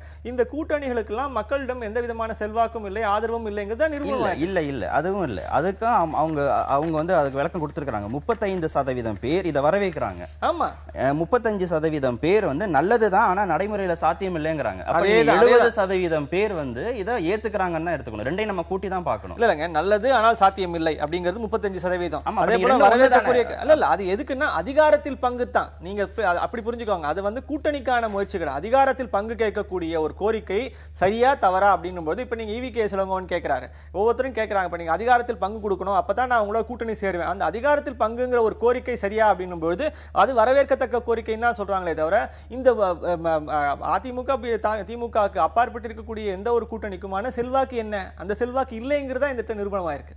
அதிமுக திமுகவுக்கு மாற்றே இல்ல அப்படின்னு சொல்லக்கூடியதை நீங்க எப்படி பாக்குறீங்க? அதாவது இது வந்து பொதுவாகவே வரலாறு என்பது இந்த திமுக அதிமுகவோடு முடிந்து விடுமாங்கிற கேள்வித்தை நம்ம வைக்க வேண்டியிருக்கிறது. அப்போ அந்த ரெண்டு கட்சியிலும் உருவாகிறதுக்கு முன்னாடி என்ன வரலாறு இருந்தது, அப்போ திமுக மட்டுமே இருந்து கொண்டு என்ன வரலாறு இருந்தது, அப்படிலாம் இருக்குது. ஏன்னா மாற்றம் என்பது நிகழ்ந்து கொண்டே இருக்கும். இல்ல அதுல சஸ்டைனபிலிட்டி இருக்குதா? நீங்க சொன்ன அந்த வரலாறுல வைகோ வரும்போது அவருக்கு 10% வாக்குகள் இருந்தது, விஜயகாந்துக்கு இருந்தது, மூப்பனார் வரும்போது இருந்தது. அதெல்லாம் அவங்க தொடர்ச்சியா செஞ்சாங்களாங்கிறதான கேள்வி. அதுதான் சொல்கிறேன். அதனாலதான் இப்ப ஒரு கூட்டு இயக்கம் என்பது உருவாயிருக்கு. ஒவ்வொருத்தரும் ஒவ்வொரு விதமான கூட்டணியை பற்றிய முயற்சியில் இருக்கிறார்கள். இந்த பெரிய கட்சியிலே கூட கூட்டணி வாய்ப்புகளை இந்த ரெண்டு கட்சிகள் தான் சொல்கிறவர்கள் கூட்டணி வாய்ப்புகளை அவர் தவிர்த்து விடவில்லைங்கிறதா இருக்கிறதுன்னு வச்சுக்கோங்க. இப்போ இன்னொரு விதமான கூட்டு இயக்கம் நண்பர் சொன்னப்போ 5 தலைவர்கள் சந்தித்திருக்கிறார்கள், ஒரு கூட்டு இயக்கத்தை அறிவித்திருக்கிறார்கள். அது மக்களுக்கான கூட்டு இயக்கமாக தொடங்கி இருக்கிறது. நான் ஒரு இடதுசாரி இயக்கம் மார்க்சிஸ்ட் கம்யூனிஸ்ட் கட்சியை சேர்ந்தவன். என்னை பொறுத்தவரைக்கும் மார்க்சிஸ்ட் கட்சியுடைய அந்த நிலைப்பாட்டை பல இடங்களில் சொல்லிட்டு வந்திருக்கிறேன். என்னவென்றால், இப்படிப்பட்ட கூட்டு இயக்கங்கள் என்பது தேர்தலை மட்டும் வைத்துக்கொண்டு தேர்தல் நேரத்தில் தேர்தல் நோக்கத்திற்காக உருவாக்கப்பட்டதாக இருக்கக்கூடாது, அல்லது தேர்தலுக்கு பிறகு ஆட்சி நோக்கத்திற்காக. ஏன்னா அதுவும் நடக்கிறது பார்க்குறோம். மேரேஜ் ஆஃப் கன்வீனியன்ஸ் என்று சொல்வது போல அங்கே மத்தியிலேயோ அல்லது மாநிலத்திலோ பெரும்பான்மை அமையாத போது மற்ற கட்சியிலையும் கூட்டி வைத்துக்கொண்டு ஒரு விதமான கூட்டணி ஏற்பாடு அப்படிலாம் இருக்கக்கூடாது. உங்களுடைய கருத்து அடிப்படையில் தோற்றுவிக்கப்பட்ட நேரமே காலதாமதம் தானே? அதை சொல்லுகிறேன், அதை சொல்லுகிறேன். ஆனால் தொடர்ந்து அது பழிக்கிறதுக்கு ஒரு நாளாக இருக்கிறது. அதாவது இந்த மாற்று இயக்கம் என்பது, கூட்டு இயக்கம் என்பது மக்களுக்கான போராட்டங்களில் இருந்து உருவாக வேண்டும். எதுவுமே உருவாகி தேர்தல் நேரத்துல தான் அது கனியும் அப்படின்னு எடுத்துக்கலாம். அது நம்ம நாட்டில் தேர்தல் முறையோடு இணைந்து எல்லாம் வருகிறதுனால உள்ள பிரச்சனையாகவும் இருக்கிறது. அது இப்போ நாங்கள் மட்டும் இப்போ ஒரு இடதுசாரி இயக்கம் மட்டுமே அந்த நிலைமை அப்படியே அஜெண்டாவை மாற்றி போட்டு தீர்த்து விட முடியாது. இதில் சம்பந்தப்பட்ட எல்லோருக்குமே இது குறித்த புரிதல்கள் இருக்க வேண்டும். இன்று அந்த புரிதல் உருவாகி இருக்கிறது என்பதை தான் நான் பார்க்குறேன். இது உடனே 2016 தேர்தலில் பிரதிபலிக்குமா என்று கேட்டால் நான் அப்படிலாம் ஆர்வம் சொல்ல மாட்டேன். ஆனால் பிரதிபலிக்க வேண்டும், என்னோட விருப்பத்தை வலுவாக சொல்லுவேன். இந்த கூட்டு இயக்கம் என்பது இன்றைக்கு மக்களுடைய பிரச்சனையை எடுத்துக்கொண்டு களத்தில் இறங்கி இருக்கிறார்கள். இது எந்த அளவிற்கு இவர்கள் தீவிரமாக மேலும் மேலும் அக்கறையோடு களப்பணிகளில் இறங்குகிறார்கள், மக்களுடைய ஆதரவை திரட்டுகிறார் என்பதை பொறுத்து நிச்சயமாக பலனளிக்கும். இது நிச்சயமாக இந்த வரலாறு என்பது இந்த ரெண்டு கட்சிகளோடு நின்று விட்டது என்பதாக பதிவாகாது என்பதுதான் என்னோட கருத்து. சரி, நீங்க இவரோட கருத்தை நீங்க எப்படி பாக்குறீங்க? ஏன்னா பல விந்தைகளை சந்தித்திருக்கிறது தமிழக அரசியல் களம். எம்ஜிஆர் ஜெயிப்பார்னு யாரும் நினைக்கவே இல்லை, ஜெயிச்சார். விஜயகாந்துக்கு அரசியல் வந்து எதிர்கட்சி தலைவர் ஆவார்னு யாரும் நினைக்கவே இல்லை. அப்ப இதெல்லாம் நடந்திருக்கிற போது இனிமே எதுவுமே நடக்காது அப்படிங்கிற அடிப்படையில எப்படி? இல்ல நடக்காது நான் சொல்ல, நடக்கணும்ன்ற எதிர்பார்ப்பு நியாயமானது. இப்ப நீங்க மாற்று கருத்துக்கள் உடையவர்கள், மாற்று இயக்கங்களை உடையவர்கள், அவர்கள் வந்து ஒரு மக்கள் மத்தியில் ஒரு வயபிளான ஆல்டர்னேட்டிவ் நாங்க அப்படின்ற ஒரு தோற்றத்தை நிச்சயம். நீங்க சொன்ன சஸ்டைனபிலிட்டி ஒன்று, வயபிள் ஆல்டர்னேட்டிவ் நாங்க அப்படின்னு 2 அம்சம் இருக்கு. இந்த 2 அம்சம் தான் இப்ப மக்கள் வந்து மக்களாகிய நாம் ஒருத்தரை பார்த்து நீங்க இந்த இயக்கத்தை பார்த்து நம்ம வாக்களிக்க தயாராக இருக்கிறோம் அப்படின்னும் போது இப்ப நீங்க இது இப்படியே கொஞ்சம் பின்னாடி போய் பார்ப்போம். நீங்க விஜயகாந்த் வந்து அரசியலுக்கு வந்தபோது இவரை ஒரு நிச்சயமான ஒரு வயபிளான ஆல்டர்னேட்டிவா இருப்பாருன்னு நம்பி தானே அவர் மேல ஓட்டு போட்டாங்க. 11% வாக்கெல்லாம் அவருக்கு இருந்துச்சு இல்லையா? எப்படி இருக்க முடியும்? அப்படின்னா மக்கள் அதை நம்புறாங்க. அப்ப மக்கள் வந்து நிச்சயமா அந்த ஆல்டர்னேட்டிவை எதிர்பார்க்கிறாங்க. ஆனா அந்த சஸ்டைனபிளான ஆல்டர்னேட்டிவா அவங்க உருவாகலை அப்படிங்கிற ஒரு காரணத்தினால தான் இவங்க எல்லாம் காணாம போறாங்க. ஒண்ணு. ரெண்டாவது விஷயம், அப்ப மக்களுக்கு என்ன திருப்பி கேள்வி இருக்கு. மக்கள் ஆல்டர்னேட்டிவ்ஸ் தேடிட்டே தான் இருக்காங்க. அதுல எந்த தப்பும் கிடையாது. அந்த ஆல்டர்னேட்டிவ்ஸை கொடுக்க வேண்டிய அமைப்புகள் அல்லது அந்த ஒரு எளிமையும் அந்த ஒரு பக்குவமும் அந்த ஒரு மக்கள் நம்பிக்கை. இப்ப தில்லியில வந்து நீங்க கேஜ்ரிவால் எப்படி திருப்பி ஜெயிக்க முடிஞ்சு யோசிச்சு பாருங்க. முக்கியமா மக்கள் வந்து இப்ப அதுவும் பாஜக மாதிரியான ஒரு மிகப்பெரிய கட்சி அங்க வந்து நீங்க எடுத்து நிற்கும் போது தைரியமா அவங்க வந்து ஒரு வெற்றி பெற்று வர முடியும். அப்படின்னு நீங்க டெல்லி தேர்தல் களத்தையும் தமிழக தேர்தல் களத்தையும் மக்களுடைய எதிர்பார்ப்புகளே நான் சொல்றேன். மக்கள் வந்து நீங்க வாக்களிச்சு அவங்க கேஜ்ரிவாலை தேர்ந்தெடுக்க முடியும் பொழுது தமிழகத்திலையும் தேர்ந்தெடுக்க முடியும். ஆனா அந்த மாதிரி மாதிரியான ஒரு கேரக்டரிஸ்டிக்ஸோட ஒரு ஆளுமையோட பண்புகளோட ஒரு அரசியலை நடத்துவதற்கான ஒரு தகுதியோடு நீங்கள் நபர்கள் இங்கே வரும்பொழுது ஒரு தன்னலமற்ற தலைவரை இன்னைக்கு நான் தேடுறேன் அப்படின்ற ஒரு மக்களுடைய சாதாரண பார்வை என்ன, ஒரு தன்னலமற்ற தலைவரை தேடுகிறது தானே. அந்த தன்னலமற்ற தலைவர் எனக்கு வழிகாட்டுவார்னு தேடும் பொழுது எனக்கு கிடைத்தால் நான் அவருக்கு ஏன் வாக்களிக்க மாட்டேன்? டெல்லி போன்று இங்கேயும் மக்கள் வந்து மாற்றத்தை எதிர்பார்க்கறாங்க, அதற்கான களம் இருக்கிறது. ஆனா அதை கொடுப்பதற்கான ஒரு ஆளுமை திறன் தான் அந்த கட்சிகள்கிட்ட இல்ல, அதிமுக திமுக தவிர மற்ற கட்சிகளுக்கு இல்ல அப்படின்னு சொல்றதை நீங்க எப்படி பாக்குறீங்க? அது நான் ஏற்கனவே சொன்னது, மார்க்சிஸ்ட் கட்சி ஒரு நிலைப்பாட்டை அறிவித்தது என்னவென்றால், அது அதிகாரப்பூர்வமாக ஒரு மாநாட்டில் முடிவு செய்யப்பட்ட தீர்மானம், அது நிறைவேற்றப்பட்ட தீர்மானத்தை மக்களிடத்தில் அறிவித்திருக்கிறார். என்னவென்றால், அகில இந்திய அளவில் பிஜேபி காங்கிரஸ் இந்த இரண்டோடும் எந்த கூட்டும் கிடையாது. அதுபோல மாநில அளவில் தமிழகத்தை பொறுத்த வரைக்கும் திமுக அதிமுக இரண்டோடும் கூட்டு கிடையாது என்பதை ஒரு கொள்கை நிலைப்பாடாக அறிவித்திருக்கிறார்கள். இது நடைமுறை சாத்தியம் அல்ல, அப்படிப்பட்ட கூட்டு உருவாகாது, யாரும் வரமாட்டார்கள் என்று சொன்னார்கள். இன்றைக்கு அதில் இந்த தோழமை கட்சிகள் உட்பட இவர்கள் யாரும் வரமாட்டார்கள் என்று சொன்னவர்கள்லாம் உண்டு. ஆனால் இன்றைக்கு அது உருவாகி இருக்கல. உருவான உடனே நேற்று உருவான உடனே இன்னைக்கு பெரிய வெற்றியை அடைஞ்சிருக்கிற பிரமை எனக்கு கிடையாது. ஆனால் அவர்கள் தொடர்ந்து களம் இறங்குகிறது, எடுத்துக்கொள்ளக்கூடிய பிரச்சனைகள் எவ்வாறு கூட்டு இயக்கமாகவே கொண்டு செல்ல போகிறார்கள் என்பதை பொறுத்தான் அமையும். நண்பர் சொன்னதை போல அந்த உண்மையான ஈடுபாடு என்பது அந்த நம்பகமான மாற்று என்பதாக உருவாக வேண்டும். அதற்கான களம் அமைந்திருக்கிறது. கள நிலவரம் என்ன இருக்கு? மக்கள்கிட்ட ஆதரவு இருக்கா? இல்ல, ஒரு சின்ன என்னுடைய வாதத்துக்கு ஆதாரமா ஒன்று சொல்லிக்கிறேன். இப்போ இந்த மார்க்சிஸ்ட் கட்சியுடைய இந்த நிலைப்பாடை ஏற்றுக்கொண்டு தானே இந்த கூட்டு இயக்கத்துடைய 3 நிகழ்ச்சிகள் அடுத்தடுத்து நடந்துகின்றன மாநில அளவிலேயே. ஒன்று முதல் இந்த அதிகாரத்திற்கான கருத்தரங்கம் என்று அதிகாரத்தில் கூட்டு பங்கு என்பதற்கான அந்த கருத்தரங்கம், அதுக்கு அடுத்து நடந்த கூட்டிய ஒரு பெரிய ஆர்ப்பாட்டம் போராட்டம், அடுத்து அண்மையில் நடந்த ஒரு மீண்டும் அதற்காக நடத்தப்பட்ட ஒரு மாநாடு. இந்த அனைத்திலுமே இந்த 4 கட்சிகளும் தவிர்க்கப்பட்டிருக்கின்றன என்பது முக்கியமான விஷயம். ஆனா இது பெரிய தாக்கத்தை ஏற்படுத்துமா? அதுக்கு மக்கள் ஆதரவு இருக்கா? நீங்க ஒரு உட்டோப்பியன் சிச்சுவேஷன்ல தான் இருந்திருக்கிறீங்க, இது அதை தானே இது வெளிப்படுத்துது. அப்ப இருக்கிற நிலைமையோடு அனுசரித்து கொண்டு போவதும் என்பதுதான் அப்ப அரசியலா? ஏன்னா அப்படிதான் கடந்த காலத்தில் நடந்துக்கிறதையும் விமர்சனம் பண்றீங்க, நிலைமைக்கு தகுந்த மாதிரி அட்ஜஸ்ட் பண்ணிக்கிறீங்க, வெறும் சமரசம் பண்ணிக்கிறீங்கிற விமர்சனத்தையும் வைக்கிறோம். ஆனா இன்னொரு பக்கம் இல்ல, அதெல்லாம் மாற்று இன்னொன்று குணம், அது நடைமுறை சாத்தியமா இல்லையா என்பது தொடர்ந்து போராட்டங்களை தான் சாத்தியம்னு சொல்கிறேன். அந்த போராட்டங்களுக்கு வழிவகுத்து இருக்காங்க, அதுக்கான களம் இறங்கி தொடங்கி விட்டார்கள். எனவே இன்றைக்கே நீங்க இப்ப நான் தான் சொன்னேன், நேற்று அறிவிச்சோன்னே இன்னைக்கே மாறு நான் சொல்லலை. அதே கேள்வி நீங்க எப்படி வைக்க முடியான்ட்டா? அப்ப அதுக்கான போராட்டங்களும் நம்பிக்கையோடு தொடங்கி இருக்கிறது, அது வெற்றி பெறுங்கிற முழு நம்பிக்கை எனக்கு இருக்கிறது. சரி, இந்த அமைப்புகளுக்கு மக்கள் ஆதரவு கொடுப்பாங்களா? கள நிலவரம் என்ன? பின்னணி அப்படி இல்லை. நீங்கள் நம்ம ஆசைப்படலாம், இந்த கூட்டு இயக்கத்துக்கு மக்கள் ஆதரவு கிடைக்கணுன்ற ஆசையெல்லாம் படலாம். அதெல்லாம் நம்முடைய விருப்பம், தனிப்பட்ட விருப்பங்களாக தான் இருக்க முடியுமே தவிர மக்களுடைய விருப்பமாக அது மாறுவதற்கு அவங்க வைக்க வேண்டிய கொள்கைகளும் அவங்க முன்வைக்க வேண்டிய ஒரு பெரிய, நீங்க ஏற்கனவே சொன்ன கருத்தோட நீங்களே முரண்படுறதாக முரண்படல. நான் என்ன சொல்றேன், ஆசைப்படுறது எதிர்பார்க்கறாங்க, ஆனா அதுக்கான ஆளுமை இல்லை நீங்க சொன்னீங்க. இப்ப எல்லாரும் ஒண்ணு சேர்ந்து நாங்க ரெடியா இருக்கிறோங்கும் போது அப்ப மக்கள் தானே தங்களுடைய மனநிலையை மாற்றிக்க வேண்டிய கட்டாயம் இருக்கு. இன்னைக்கு இந்த 5 சேர்ந்திருக்கக்கூடிய 5 பேர்கள்ல இருக்கக்கூடிய நீங்க இப்ப இதே சஸ்டைனபிள் என்னங்க இருக்கு அவங்க கிட்ட? இப்ப 5 பேர்ல இந்த 8 மாதம் கழிச்சு இந்த 5 பேர் ஒன்னா இருப்பாங்கன்றதுக்கு எந்த நிச்சயம் இருக்கு? இன்னி வரைக்கும் நிச்சயம் கிடையாது. இன்னைக்கு இருக்காங்க 5 பேர் ஒன்னா, ஆனா இந்த இதே 5 பேர் 8 மாதம் கழித்து ஒன்னா இருப்பாங்கன்றதுக்கு எந்த விதமான உத்தரவாதமும் கிடையாது. அப்போ அடிப்படை பிரச்சனை என்னன்னா, நீங்க இந்த சஸ்டைனபிள் இவங்களை மக்கள் ஒரு விமர்சன பூர்வமான பார்வையோட தான் அணுகுறாங்க. அப்போ நேச்சுரலா என்ன நினைப்பாங்கன்னா, இவங்க ஒன்னா சேர்ந்து கடைசியில ஒரே ஒரு இயக்கமா நின்று ஒரு தலைமையின் கீழே ஒரு முதல்வரின் கீழே, ஒவ்வொரு இடத்துலயும் முதல்வர்கள் எத்தனை பேர் இருக்காங்க? இப்ப தமிழ்நாட்டிலே 6 முதல்வர் வேட்பாளர்கள் இருக்காங்க.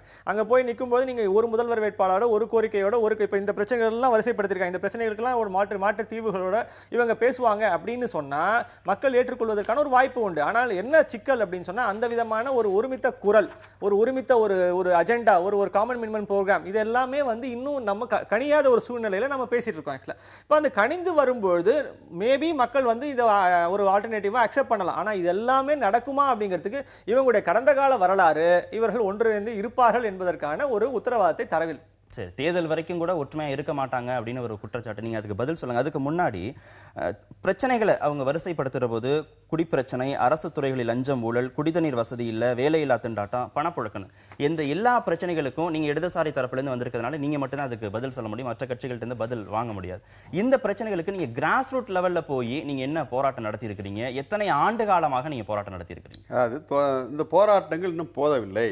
கிராஸ் ரூட் லெவலில் இருக்கிற பிரச்சனைகளை உள்வாங்கிக் கொள்வதில், அவற்றை போராட்ட வடிவத்துக்கு மாற்றுவதில் போதாமை இருக்கிறது என்பதுதான் நாங்கள் சுய விமர்சனமாகவே இந்த இயக்கங்கள் ஒப்புக்கொண்டிருக்கின்றன. அப்ப மக்கள் ஏத்துக்கணும், மக்கள் மட்டும் எங்களை ஏத்துக்கணும், நாங்க இப்படி ஒரு தைரியமான ஒரு முடிவு எடுத்திருக்கிறோம் அப்படின்னு சொல்றதை எப்படி அவங்க நம்புவாங்க? காரணம் இப்ப இந்த இயக்கங்களை சார்ந்தவருடைய நேர்மை, அவருடைய எளிமை, அவருடைய தியாகம், எதற்கு முட்டு கொடுக்காத அந்த அரசியல் உறுதிப்பாடு, இதுதான் முதலீடு.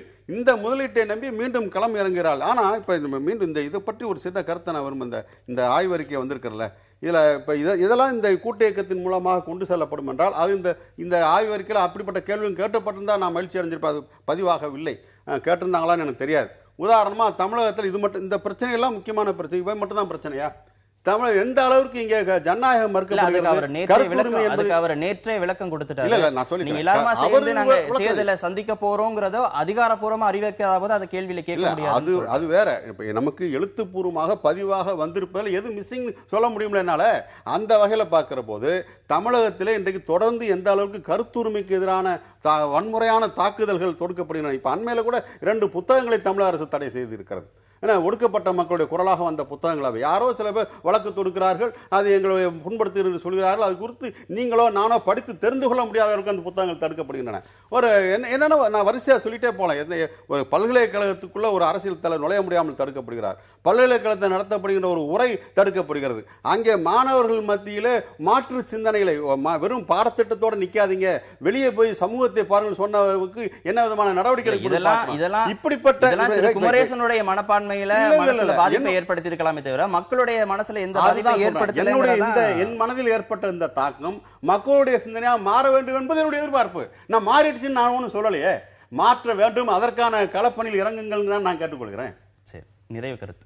இல்லை, இது வந்து ஒரு 8 மாதத்துக்கு முன்னாடி எடுக்கப்பட்ட ஒரு சரியான ஒரு மக்களுடைய இன்னைக்கு மத்தியில் இருக்கக்கூடிய ஒரு பலதரப்பட்ட கருத்துக்களை இதை பிரதிபலிக்கக்கூடிய ஒரு விஷயம். இது வந்து ஒரு கன்சாலிடேட்டா அதாவது தேர்தலுக்கு ஒரு 15 நாட்களுக்கு முன்னாடி தான் நீங்க வந்து எந்த விதமான ஒரு வாக்கை யாருக்கு செலுத்த வேண்டும் என்ற ஒரு முடிவு வரும். அது வரைக்கும் நிச்சயமா இந்த மாதிரி நாம அப்படி குழப்பிக்க வேண்டாம் தான் நான் நினைக்கிறது. காலாண்டு தேர்வு, அரையாண்டு தேர்வு, முழாண்டு தேர்வு, இப்ப இருக்கிற போர்ஷனுக்கு இவங்க டெஸ்ட் வச்சிருக்காங்க, இவ்வளவுதான் அதுக்கு மார்க், இதுதான் அவ்வளவு மார்க் வந்திருக்கு. நீங்க இன்னைக்கு இருக்கக்கூடிய அந்த பலதரப்பட்ட கருத்து அல்லது குழப்பம் நான் சொல்ல விரும்பல, அந்த விதமான ஒரு பலதரப்பட்ட கருத்தினுடைய ஒரு வெளிப்பாடாக இந்த ஆய்வை எடுத்துக்கொள்வது சரியாக. இன்று மதியமே மீண்டும் ஒரு கருத்து கணிப்பு வெளியிடப்படுகிறது சட்ட பஞ்சாயத்து அமைப்பு மூலமாக. இவங்க குடிப்பிரச்சனை இங்கே சொல்லியிருக்கிறாங்க. அது மாதிரி மதுவிலக்கை அறிவிக்கக்கூடிய கட்சிகளுக்கு வாக்களிப்பீர்களா அல்லது எப்போதும் நீங்க ஓட்டு போடுற கட்சிகளுக்கு தான் வாக்களிப்பீர்களா? ஒரு கருத்து கணிப்பை வெளியிட்டா அதை பத்தி நம்ம பேசுவோம். இந்த தேர்வு முடிவுகள் வியாபம் விவகாரம் போல ஆகிவிடக்கூடாது என்பது மட்டும் சொல்லியிருக்கலாம். அரங்கத்திற்கு வந்து உங்களுடைய கருத்துக்களை பதிவு செய்ததற்கு மிக்க நன்றி. நேயர்களே, மற்றொரு நிகழ்ச்சியில் சந்திக்கலாம். நன்றி, வணக்கம்.